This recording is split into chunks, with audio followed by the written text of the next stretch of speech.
Hoje, sexta-feira, dia 9 de dezembro, peçamos ao Espírito Santo que venha em nosso auxílio e nosso socorro, iluminar os nossos pensamentos, controlar as nossas palavras, encher o nosso coração de muita paz e amor.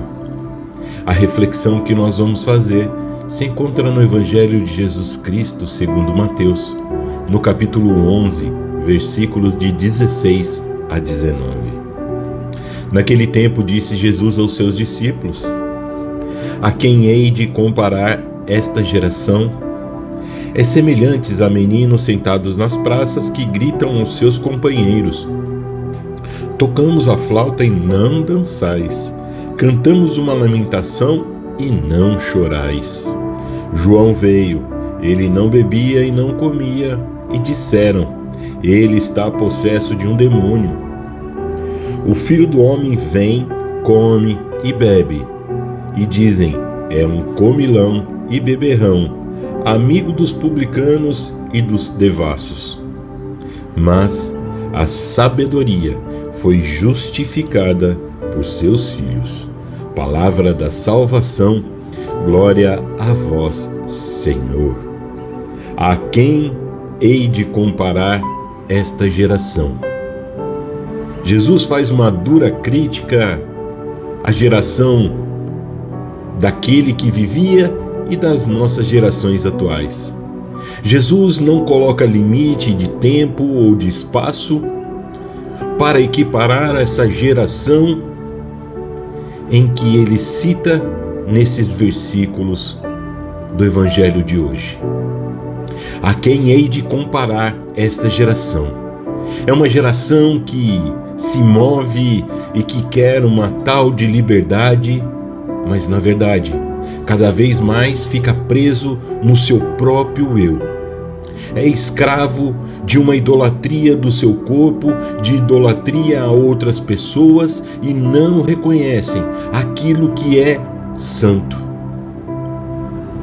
Uma geração que quer de qualquer maneira colocar as suas condições e não obedecer aquilo que o próprio Senhor nos trouxe como grande lição. E a grande lição que o próprio Jesus nos deu é o amor. A geração daquele tempo e a nossa geração passam pelo mesmo problema de se aceitar como filhos de Deus. Aqui, Jesus dá o exemplo de João, que não comia e não bebia, e aquele povo dizia que João atuava por meio do demônio. Era um possesso. João, naquela época, se despiu de toda e qualquer ganância de materialidade ou de pecados capitais. Vivia no deserto, a única coisa que visia era a pele de animal, comia ervas e gafanhotos, como diz a palavra, e mesmo assim as pessoas o julgavam. Quantos nos dias de hoje tentam seguir o mesmo caminho que João fez, que tenta profetizar, levando a palavra de Deus para a conversão, se despede de toda ganância, de toda idolatria, para poder viver o grande chamado de Deus. Mas aqueles não o ouvem. E é muito interessante porque Jesus diz em sua palavra que não existiu profeta maior do que João. E mesmo assim, aqueles disseram que João atuava como se fosse o próprio demônio, um possesso. E Jesus aqui também não isenta a maneira como ele vivia. Jesus caminhava como todos nós, vivia no meio das pessoas, comia e bebia, andava no meio de pecadores, e mesmo assim as pessoas julgavam. O que nós vemos é que essa geração a que Jesus coloca intitula qual é o caminho que as pessoas devem seguir, qual é o modelo de vida que elas devem ter, qual é a roupa que elas devem vestir, o que elas devem ter ou deixar de ter. As pessoas querem criar modelos que não competem conforme a fé que nós fomos convertidos, conforme a fé que nós recebemos, conforme a fé que o próprio Jesus quer nos curar, salvar e libertar. As pessoas querem nos intitular conforme a sua visão. E quantos de nós, da nossa geração, se perdem? Aqui, Jesus diz que essa geração não se comove com nada. Pelo contrário, diz que tocam flauta e não conseguem dançar, cantam lamentos e não choram.